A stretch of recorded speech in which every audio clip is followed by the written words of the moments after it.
Sahana Vavatu Sahano Bhunaktu Sahaviryam Karavavahai Tejasvinavaditamastu Ma Vidvishavahai. Om Shanti Shanti Shanti. May the Divine Being look over us lovingly as a mother and father. May the Divine Being support and nourish us as a mother and father.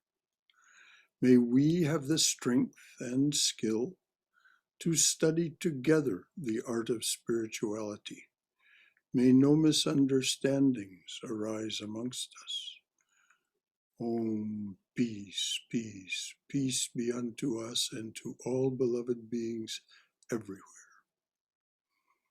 Well, good morning, dear ones, children of the light. We are, of course, studying Swami Prabhavananda's collection of talks,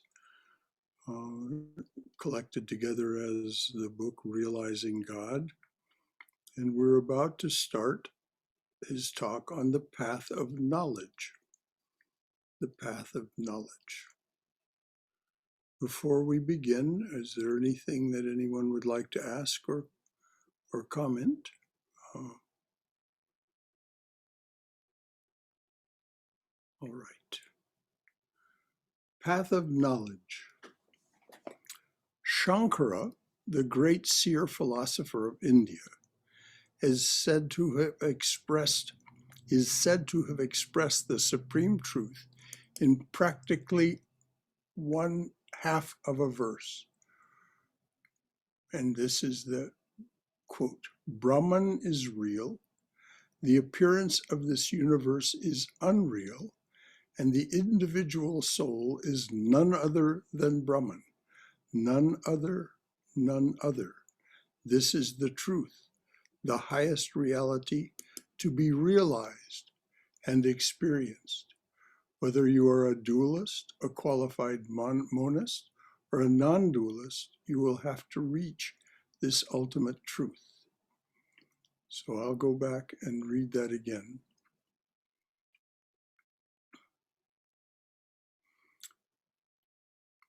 Shankara, the great seer philosopher of India, is said to have expressed the supreme truth in practically 1/2 of a verse. And I'll let you know when the quote is over. So the quote starts, Brahman is real, the appearance of this universe is unreal, and the individual soul is none other than Brahman, unquote. And so the Swami continues, none other, none other. This is the truth, the highest reality to be realized and experienced.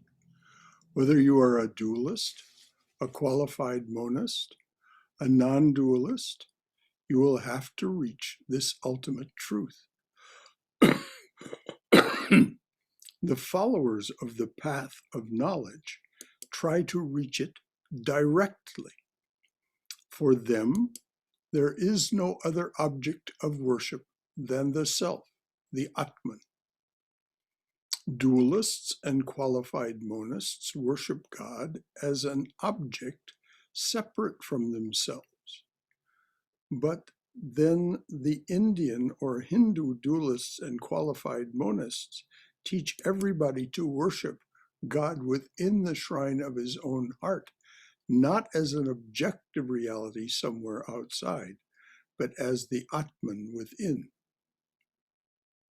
So the Swami is just gesturing to the fact that Western spirituality as a generalization is more directly dualistic, that God is seen as something outside yourself. Now, of course, that is changing very rapidly in modern and progressive Christianity. I don't know about modern Buddhism or modern Judaism, or for that matter, modern Islam, but definitely modern Christianity in the people like Thomas Keating and Richard Rohr, Cynthia Bourgeois, and so on. They are all talking about the fact that Christ wasn't kidding when he said the kingdom of heaven is within. And if the kingdom is within, well, the king is within as well. So it's not out there, it's in here.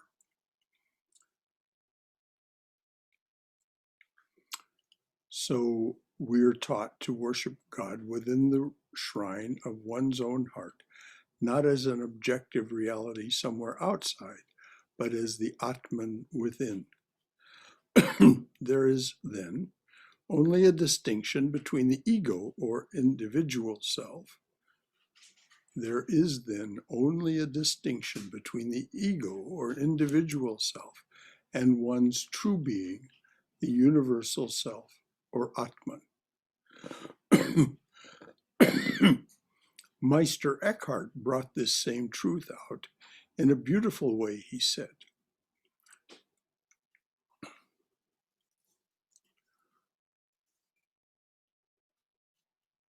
Oh, I'm sorry, I was about to read it wrong. Meister Eckhart brought this same truth out in a beautiful way, he said. Some there are so simple as to think God as if he dwelt there, and of themselves as being here. It is not so. God and I are one. So this is Meister Eckhart, who was, some of you know, a great favorite of Swami Yogeshananda, the founder of this center. Sufis, which is Sufism is the mystical branch of Islam. Sufis also realize this same truth. I can't read that, which means I am he. It's Arabic, I guess. Sufis also realize this same truth as I am he. Vedantists try to realize thou art that, or I am Brahman. That is the highest truth. Now, we must bear in mind that it is not an intellectual understanding. I'd like to stop and talk about that for a moment. It is so deceptive for us to think that once I have the idea in mind, once I have the concept that, oh, I am not the ego, I am Atman, I am Brahman, that is what's necessary. No, that's just the very preliminary step to have that as your shravana, something you've heard or read. It is not. Now we must bear, this is Swami again, now we must bear in mind that it is not an intellectual understanding. For instance, the appearance of this universe as we perceive it with our sense organs and conceive with our minds. For instance, the appearance of this universe as we perceive with our sense organs and conceive with our minds, the multiplicity that we experience, the quality of the duality of pleasure and pain in everyday life. These cannot simply be unified by the process of logic and reasoning. True, you can explain through reason and inferential knowledge that this universe as we see it is not real, but that does not help us because we still have the experience. And I'll finish the sentence for the Swami, we still have the experience of that as a reality. We may understand it's not real, but that does not help us because we still have the experience of that reality. A scientist may prove that what I see before me is nothing but vibrations, but I touch it and experience it as solid. How can this experience be nullified? It has to be nullified if the appearance is unreal and I am Brahman. It has to be nullified if the appearance is unreal and I am Brahman. And that can only happen by direct experience, by coming face to face with the reality. As a seer of the Upanishads says, I have known that immortal bliss that is beyond all ignorance and darkness. I have known that immortal bliss that is beyond all ignorance and darkness. This is the same thing that Jesus was gesturing to when he said, you will come to have that peace that passeth all understanding, beyond all ignorance and darkness. Now, the quote from the Upanishads that was just read is from the Svetasvatara Upanishad, Swami Prabhavananda's favorite. Only one direct knowledge can nullify another direct knowledge. Only one direct knowledge can nullify another and less complete direct knowledge. We are dreaming dreams, and they are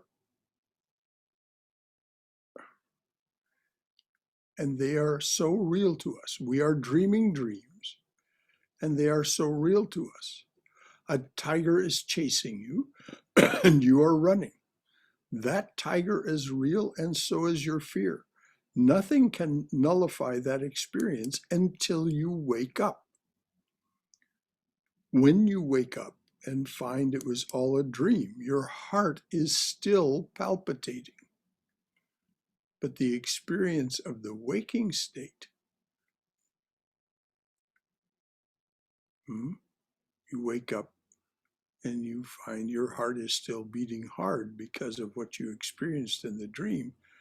But then the Swami says, but the experience of the waking state nullifies the dream experience. You may be sitting here and suddenly the multiplicity of the universe will disappear from your vision and you will see something else. But not merely a vision, it is the total reality you experience. Brahman, Brahman everywhere. Brahman alone is.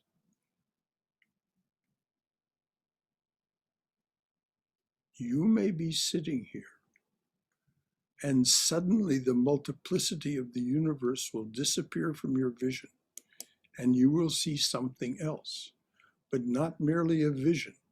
It is the total reality you experience. Brahman, Brahman everywhere, Brahman alone is. Now, this was the experience given to Swami Prabhavananda by Swami Brahmananda, by Maharaj.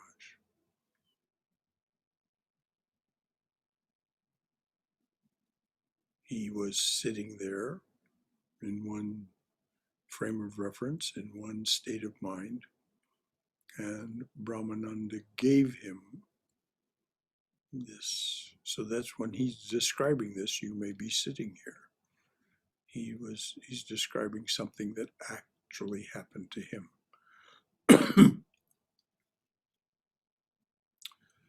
This universe has an empirical reality, but it becomes nullified when we see the absolute reality.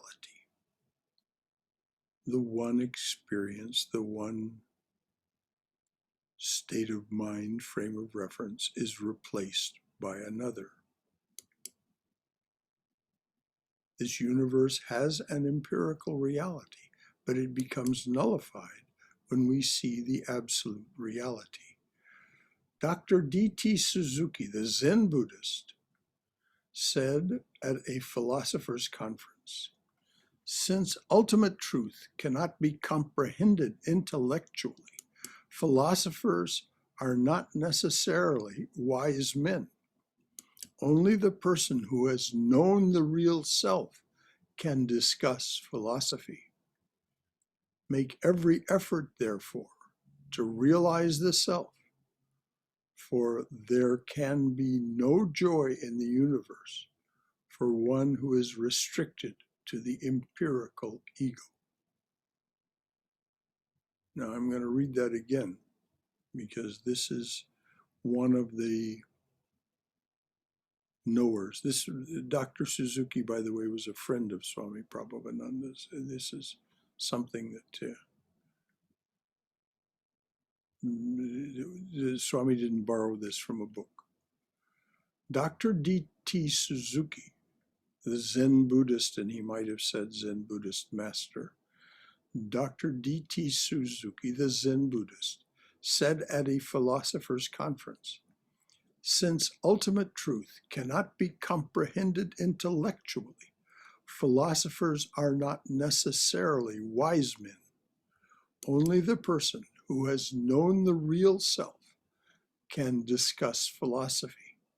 Make every effort, therefore, to realize the self, for there can be no joy in the universe for one who is restricted to the empirical ego." What a bold statement. As I wrote in the Spiritual Heritage of India, to become a philosopher is to become transformed in life, or renewed in mind and baptized in spirit. To become a philosopher is to become transformed in life, or renewed in mind and baptized in spirit.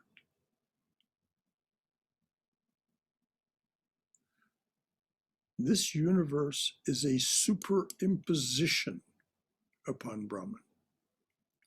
This is Adi Shankaracharya's formulation in language. The Swami will explain what's meant by a superimposition. This universe is a superimposition upon Brahman. There is a rope lying on the ground, and instead of a rope, you see a snake. The snake is superimposed upon the rope. It is not really there. The snake is not really there, but the rope is there. That which has no reality is seen, that which has no reality is seen in that which is real. This superimposition is not a theory, but a fact of experience for everyone.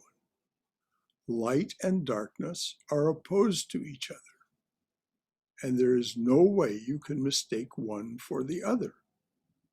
Similarly, the seer, the subject, and the object are seen opposed to each other like light and darkness.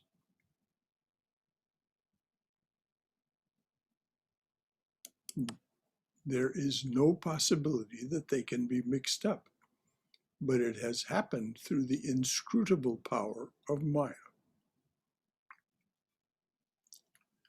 So that's probably a good place to stop and ask if there are any questions or concerns here, because the Swami is now going to go into how we resolve this. Any questions or concerns about what's been read so far?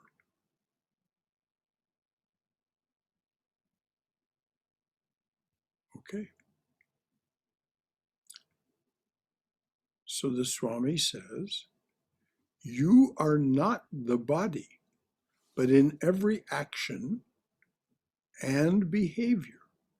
You are not the body, but in every action and behavior, you identify yourself with the body. I weigh so many pounds.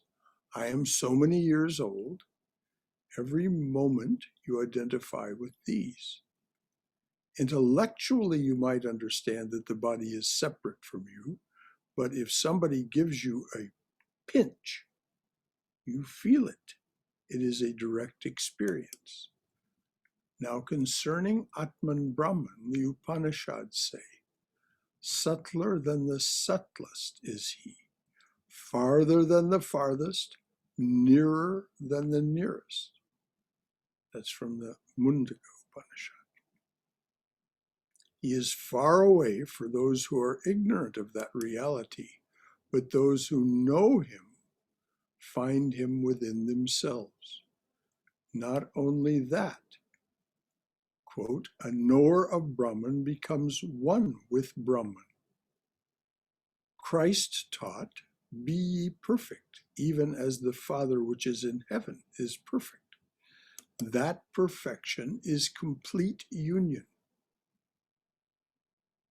The Sanskrit word is purna,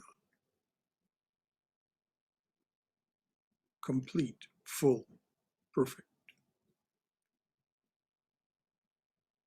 So when you hear that chant, Om Purnamadam Purnamade, that chant, it's about this perfection that is, and this completeness that is beyond all description because it's infinite and eternal.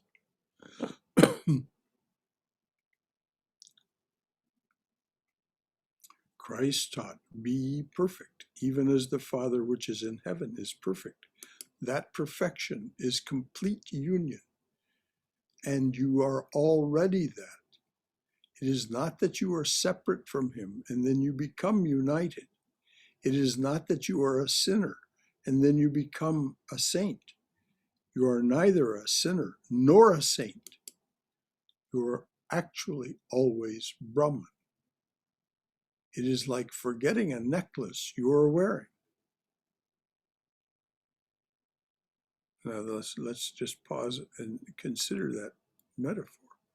We've all done something like that. You know, whether it's a necklace you're wearing or the glasses you've pushed up on your head or something.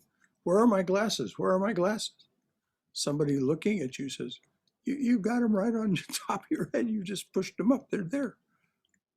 Well, they were always there since you pushed them up there. The necklace you have on that you've forgotten that you're wearing. Where's my necklace? Where's my necklace? I need to put on my necklace to go to this party. No, you're already wearing the necklace. It is like forgetting a necklace you are wearing. You are already that, only covered by ignorance. Buddha defined it truly when he said, this waking state is like sleep, and wisdom is to wake up. That's all. It's already there. Wake up. Now we had the image, we had the story before of your dreaming, and something is happening in the dream that frightens you. It was, in this case, it was a tiger chasing you. Well, that's a dream that would be very real for many Indian people because there are tigers. But for us, it might be something different. Whatever it is a creation of that dream state, not a reality. It's a reality only as long as you are asleep. When you wake up, as the Swami said, your heart may still be beating because of the experience you had in the sleep state. But you are now aware, oh, that was just a dream.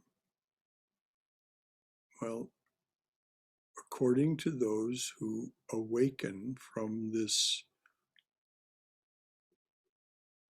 ordinary consciousness, our everyday consciousness, when they awaken, they say, oh, that was just a dream.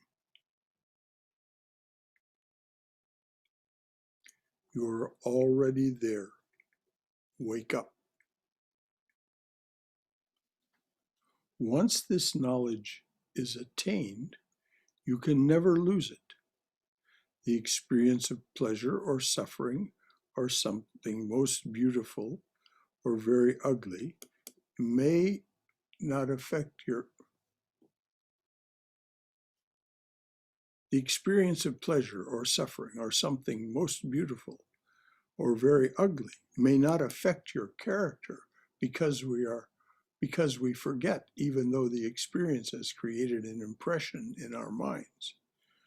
But the experience of the reality is something you never lose. It is yours. Holy Mother, Sri Sarada Devi, Holy Mother once said, it doesn't mean that you get two horns coming out of your forehead. In other words, you don't visibly change, but you are fundamentally changed. No, you appear to be the same individual, but a great transformation has come over your whole life. Your vision and values have changed. Now, this is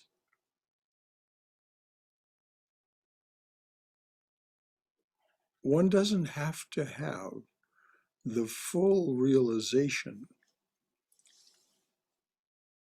before this change begins to take place. If you practice if you do spiritual practices and practice prayer, contemplation, concentration, meditation, you begin to discover something within. And slowly, your self-identification will change from your prior externally oriented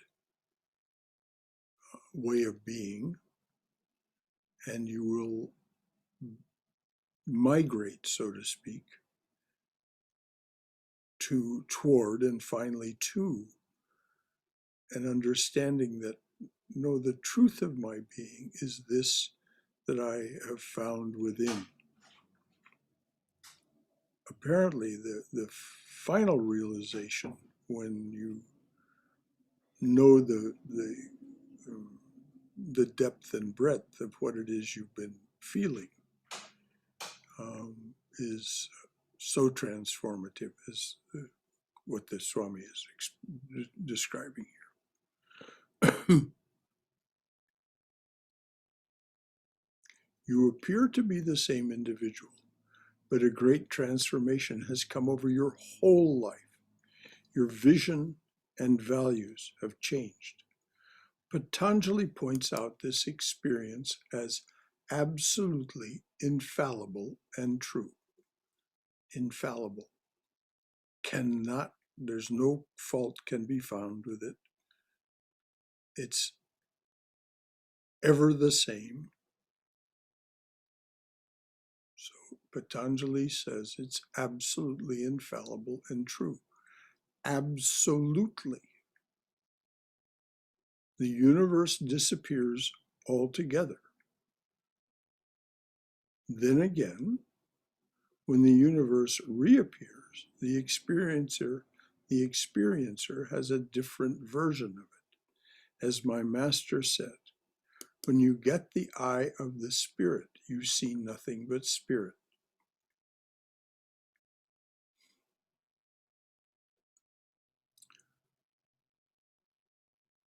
When the universe reappears after this experience of no universe, when the universe reappears, the experiencer has a different vision of it.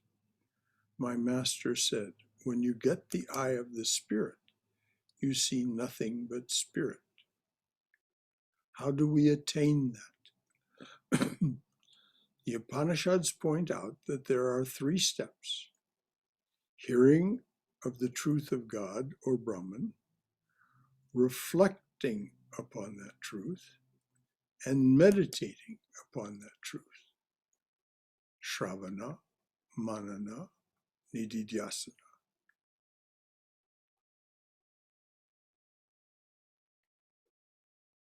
How do we attain that truth, that eye of the spirit. The Upanishads point out that there are 3 steps: hearing of the truth of God or Brahman, reflecting upon that truth, and meditating upon that truth. But these 3 steps are not easy to follow until you are ready. The main point is to desire it. There is a saying in this country, by that he meant the US, you can lead a horse to water, but you can't make him drink. Well, I think all of us have been that horse. We've been, whether by some teacher, by some friend, by some experience, we've come to some knowledge, but we don't necessarily imbibe it. We don't necessarily take it in, drink it. You can lead a horse to water, but you cannot make him drink. You have to thirst for that knowledge.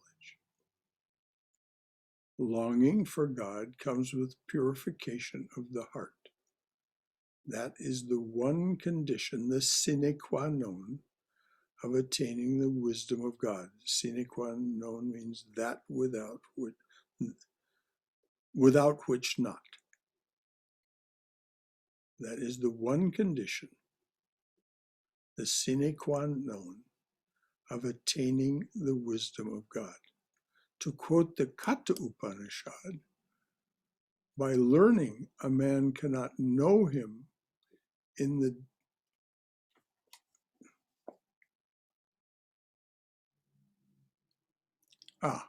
by learning, a man cannot know him if he desists not from evil, if he controls not his senses, if he quiets not his mind and practices not meditation.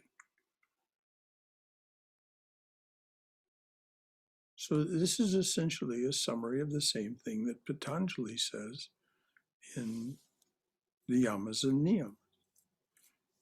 You have to desist from evil practices, adversarial practices. You have to control the senses, to quiet the mind, and practice meditation. The Katha Upanishad emphatically points out, by the purified mind alone, Brahman is to be attained. It emphatically points out, by the purified mind alone, Brahman is to be attained. And purity means simply this: you come to a stage of development through practice of spiritual disciplines when there is no other desire for anything. When you desire nothing but to have this wisdom, to realize the infinite, that is the starting point of a spiritual aspirant.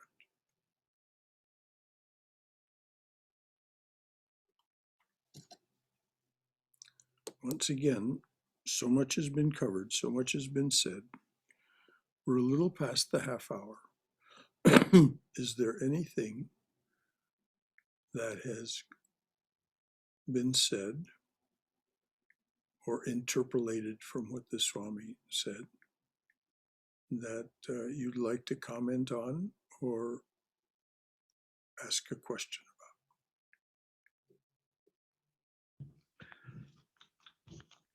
Hari Om, Brother Shankara. Yes. In the beginning of the conversation, you very aptly quoted Shankaraji that Brahman is real, what we see around is an illusion. And the next item was the individual is none other than Brahman. And immediately after that, there's something that I could not really understand. What's the distinction between ego and the individual self? You mentioned about distinction between the ego The and ego, individual self. the ego is part of the sense of separateness that comes with the superimposition. The Swami didn't say illusion, he said superimposition. This is Shankara's term. It's not that that this world that we experience through the senses is illusory. It is a lesser reality created by our mind-body sensory complex. And that attached to that is the ego.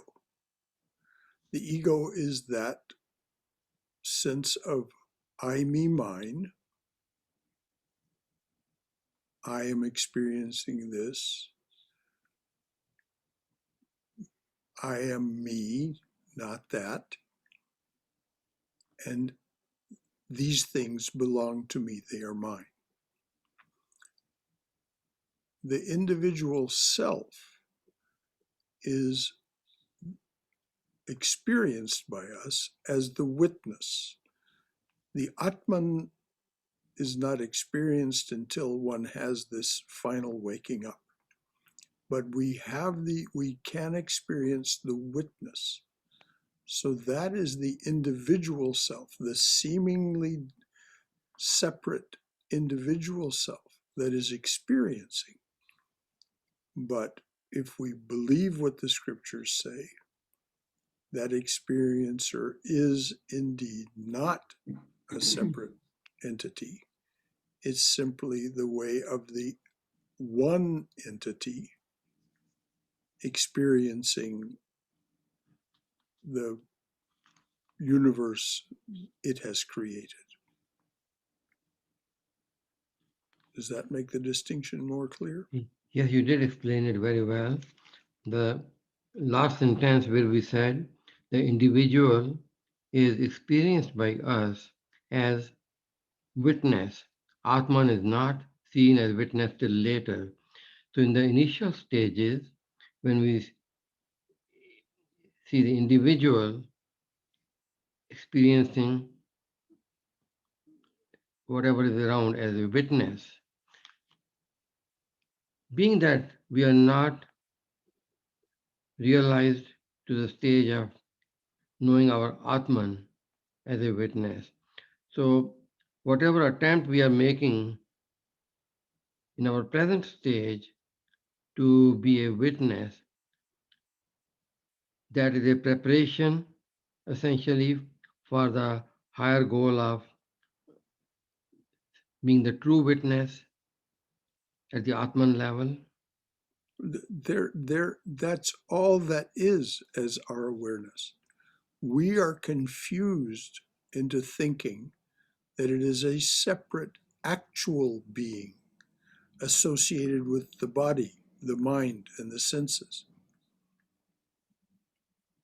In fact,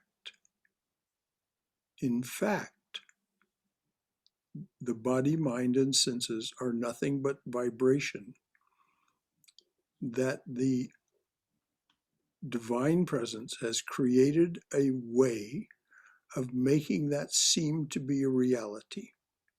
So we are always the witness. We are always and only the witness. We just are confused into thinking that we are a separate being that is experiencing this and doing this. That's the confusion. That's the ignorance. Okay. There is no mine.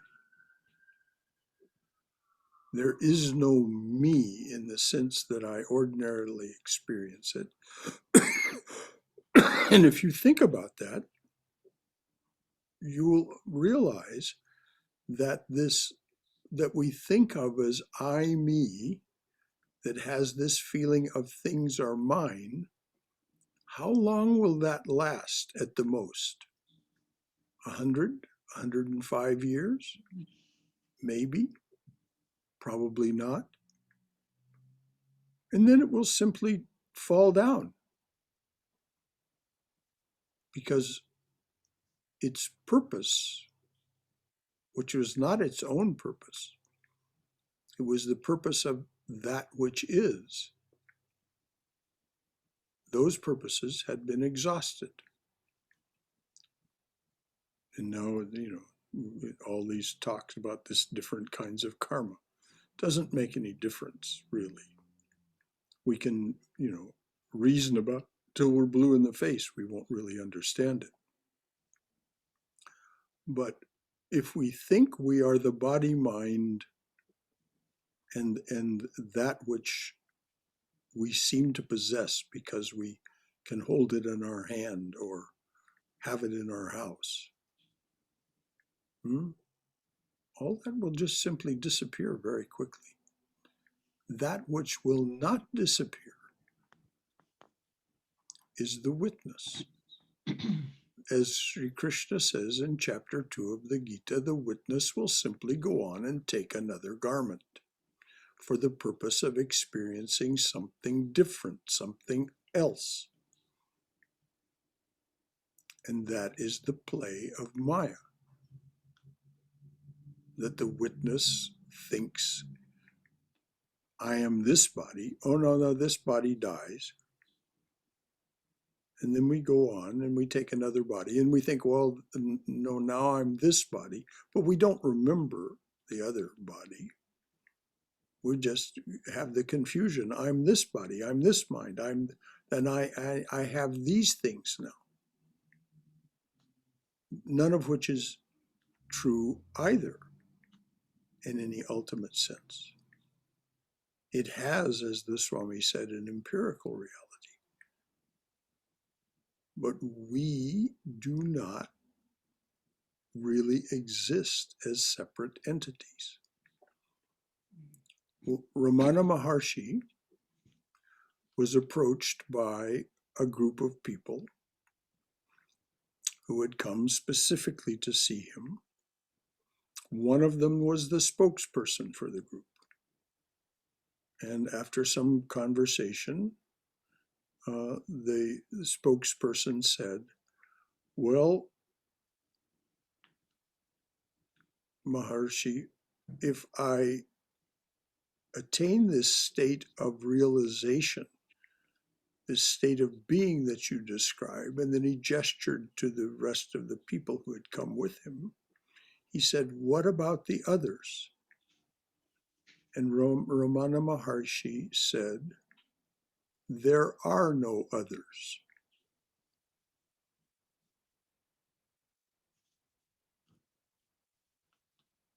All of this sense of selfhood and otherness is the superimposition that Shankara spoke of.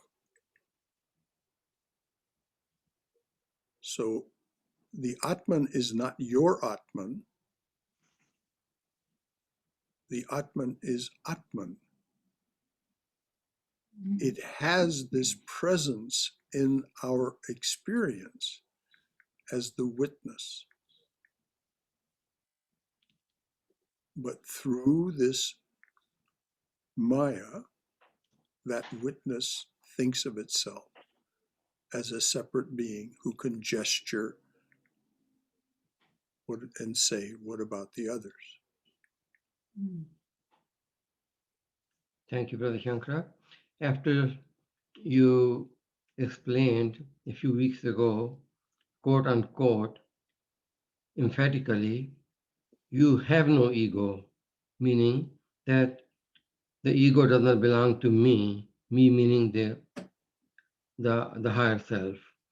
And the way I have understood thereafter, after contemplating, doing mananam, that ego is there outside, or ego is there around, not outside.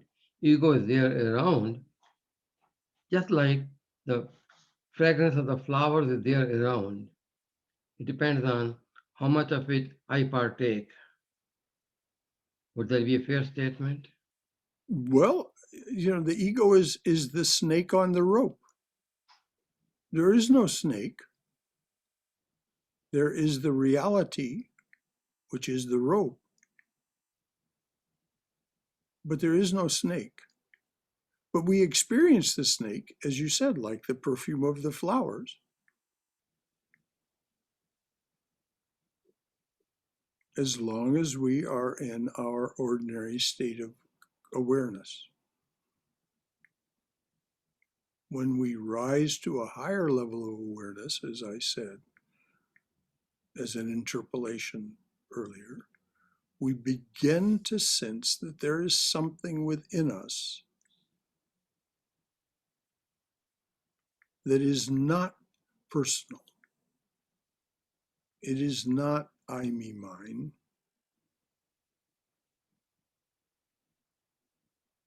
And slowly, as we continue our spiritual practices, and that becomes an ever greater reality,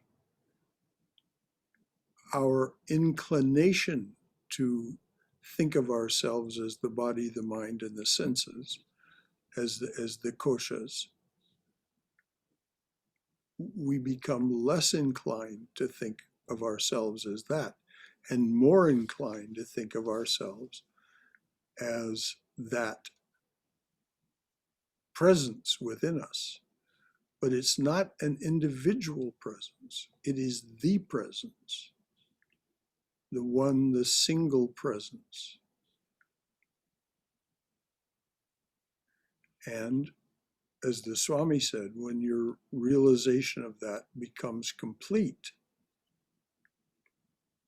then there is a complete change of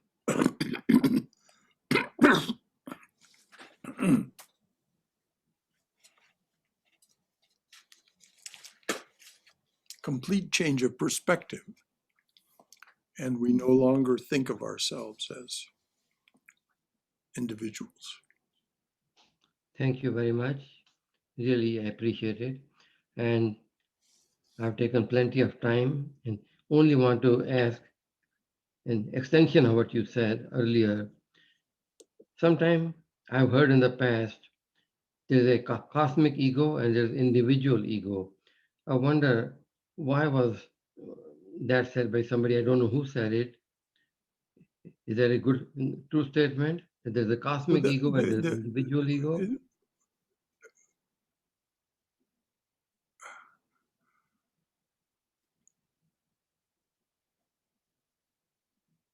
The cosmic ego is the only ego that is.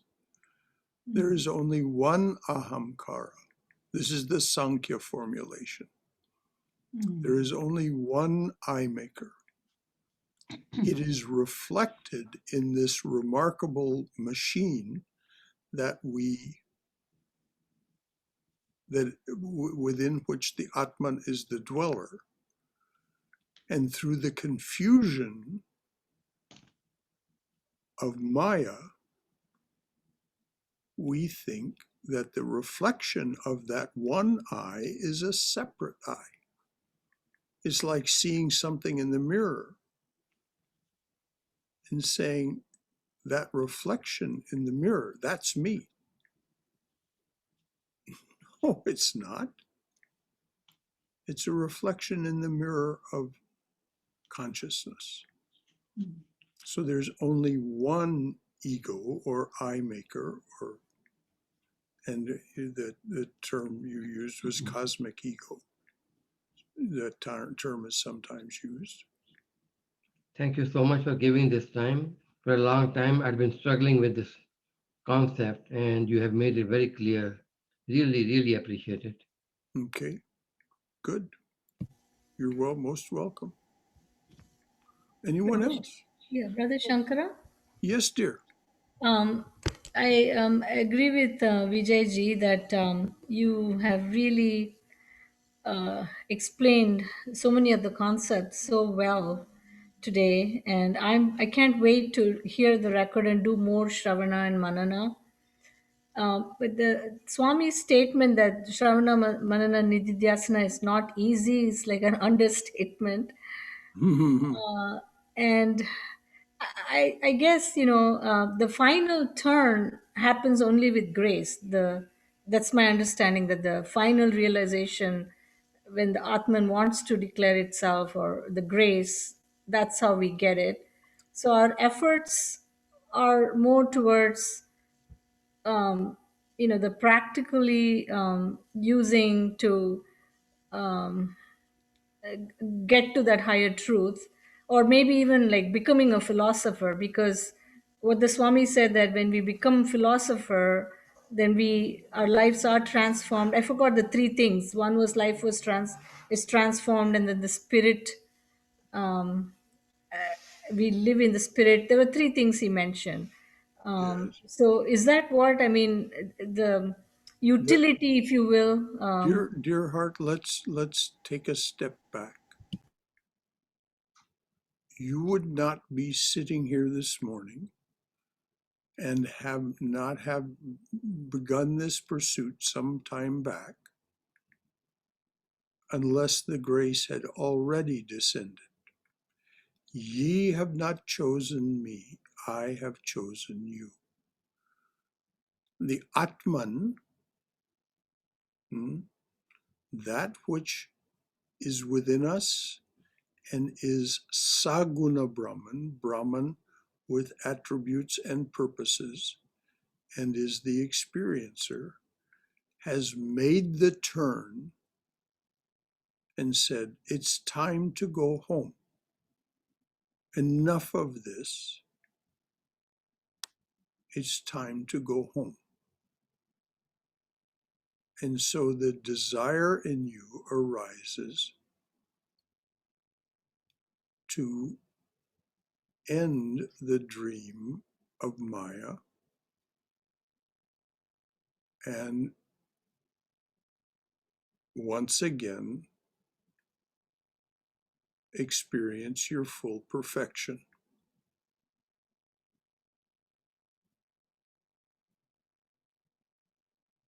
According to the saints who testify about this, having achieved that state of being, one then sees that it was all and always perfection. It was always Purna.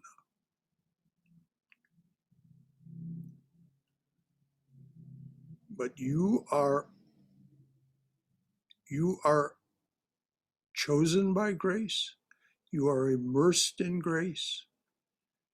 You are, the wind of grace is at your back, or you would not be here this morning.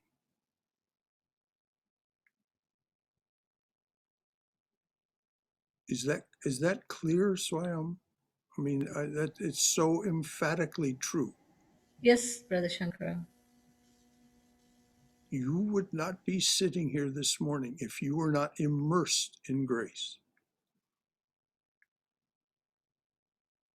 And all the difficulties are just Maya.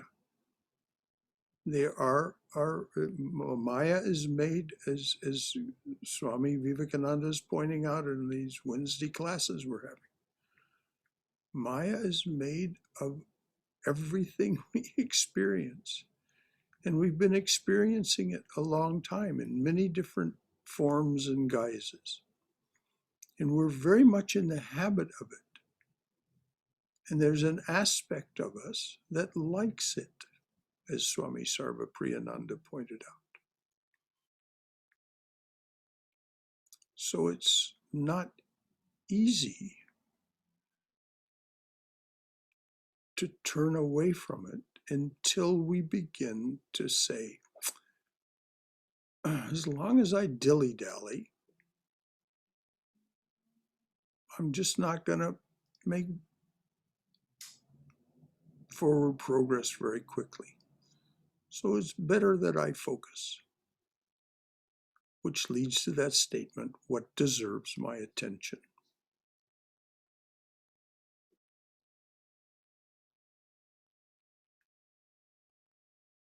And it isn't a question of right and wrong. It's not a question of being bad or good. It's a question of what do I want? And as I said, if you had not already been chosen, and the Atman had not already, as Saguna Brahman with attributes, decided to make the turn for home, none of this would be happening for you. None of it. Just look around you at all of the millions and millions of people for whom none of this is a reality. Are they bad and wrong people? No, they are not.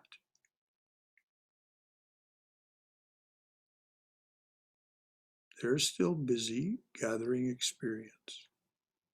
As I said, if we wish to understand this in a really poetic and lovely fashion, read the last 4 pages of chapter 4 of Swami Vivekananda's Raja Yoga.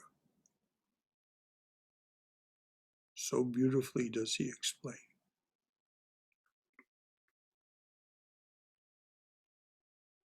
Thank you, Swayam. Thank you, Brother Shankara. It's always good to get that reassurance about grace. Thank you. We are immersed in it. It is a breeze at our back, as the Irish saying goes. May the wind be always at your back.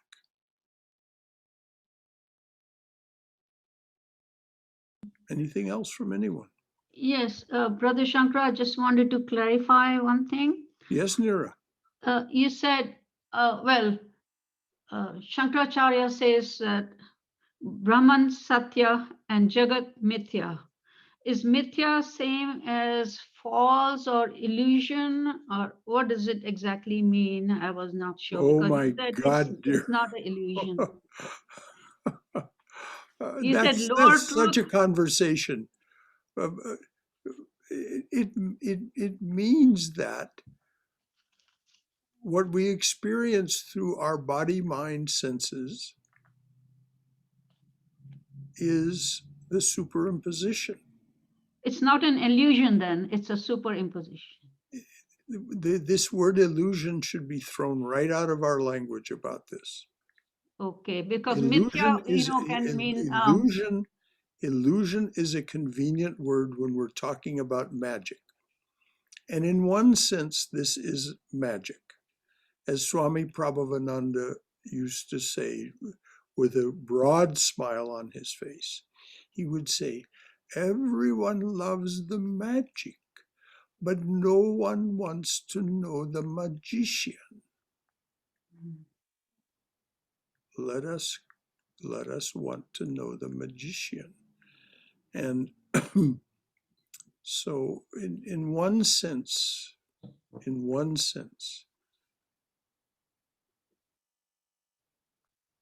an illusion has been perpetrated that there is something other than the one being itself.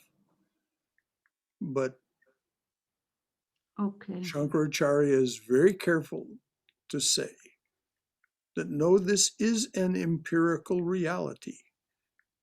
It's not something that doesn't exist.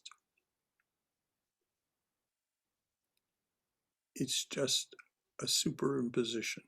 When you see the snake instead of the rope, you react as if it is a snake.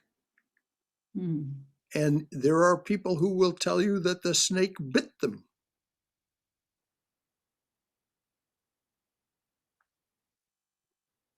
And they felt the pain, etc., etc. So profound is the superimposition created by themselves.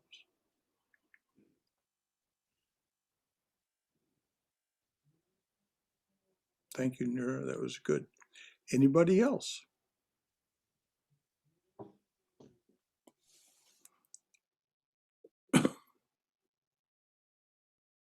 All right. It's straight up noon. If there isn't anything else, then we'll just leave it there. Brother Shankar, Yes. thought that it probably doesn't deserve my attention, but the only thing that we'll never know is why. I guess we can only end it, but it doesn't stop the mind from asking why. Why does the Why one what, dear? why does the one want to become many and experience all these things? This is every one of the great seers says there's no way to explain this in words. None. It's beyond thought's compass, but it can be realized. When we have the final realization, then we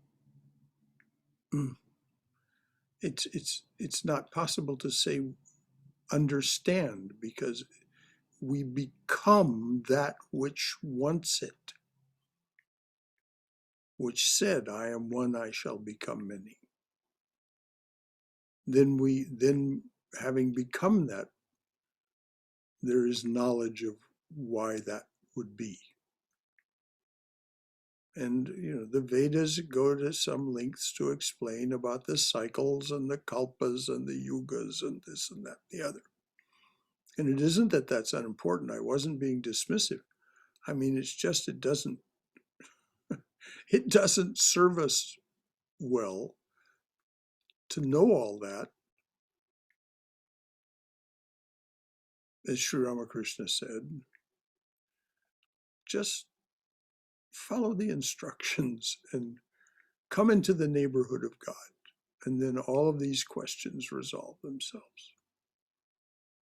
So yes, because our left mind is bound and determined that it will explain everything, even on the scantest of evidence, it will make up a story about it as an explanation. It insists on knowing and explaining and saying, this is how it is, and that's my opinion, and I'm sticking to it. Yeah, okay. Okay.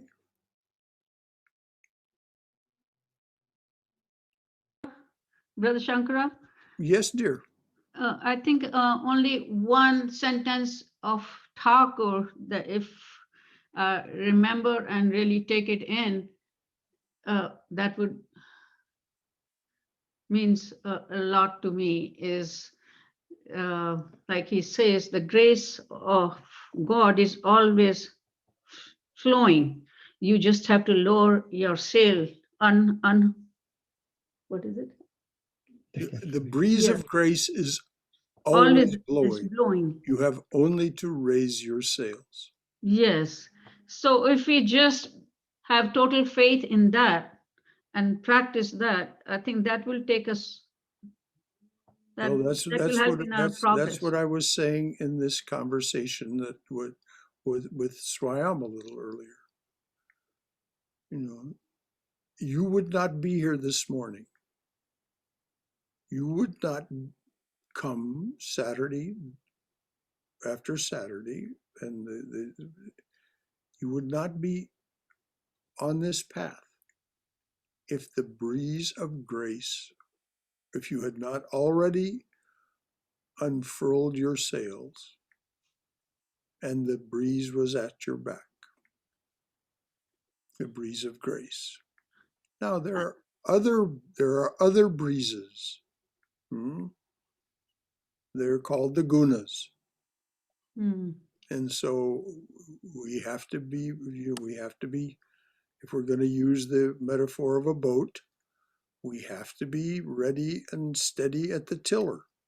We have to be constantly guiding ourselves and using the wind at our backs and not allowing tamas and rajas especially to blow us off course.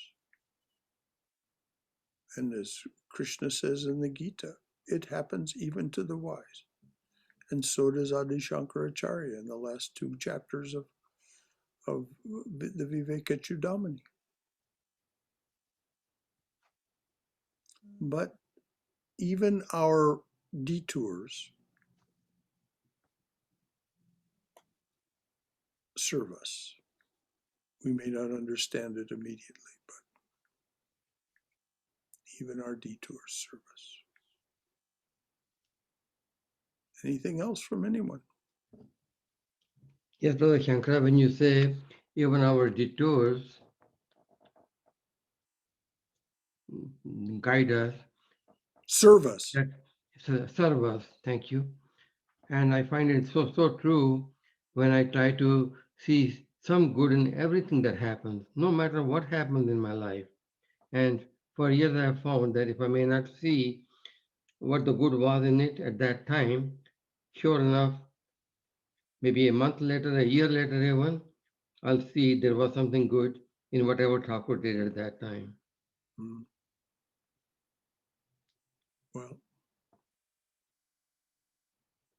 it's because there cannot be anything but Purna within Purna. Mm.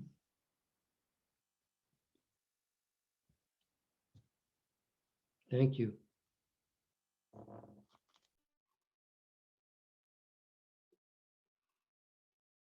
Thank you, Vijay. Anything else from anyone?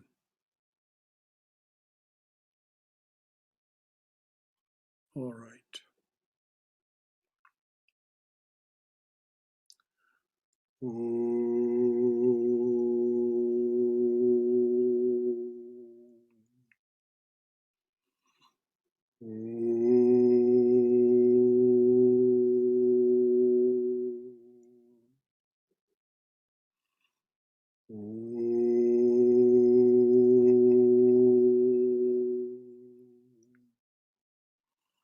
Om Sahana no.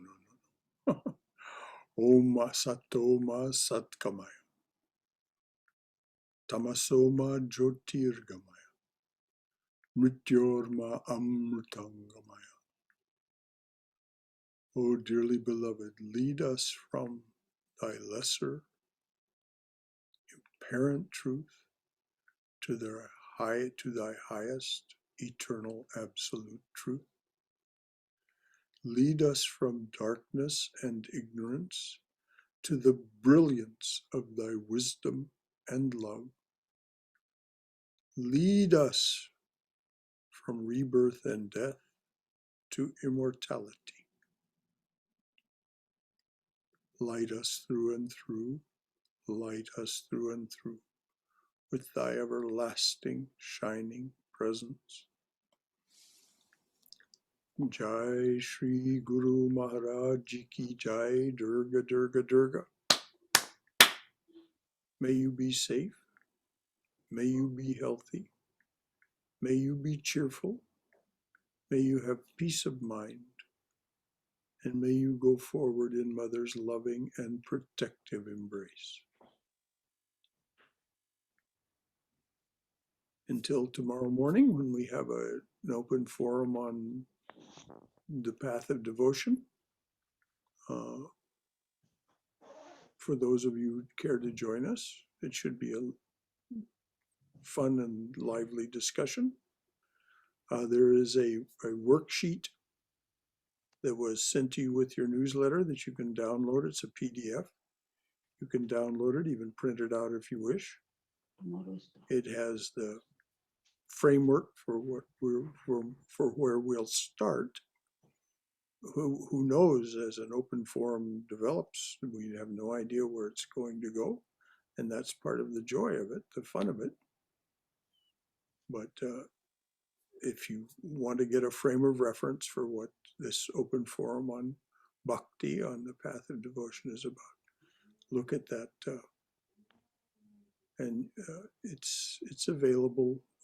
If you go to the website, you'll see there's a link to the newsletter. It's also available, excuse me, but I just put it in the chat, the PDF. Oh, very good. So you don't have to go look for it if you. Okay, if you know how to use the chat, then there's that PDF and you can download it from there. Thank you, Cindy. Thank you, Sharda. Certainly. So, dearly beloved, until tomorrow morning, for those of you who care to join us, Jai Ma, Jai Ma. Jai Ma. Jai Ma. Jai Ma. Thank you. Emma. See you later. Bye. Thank you. Bye. Bye.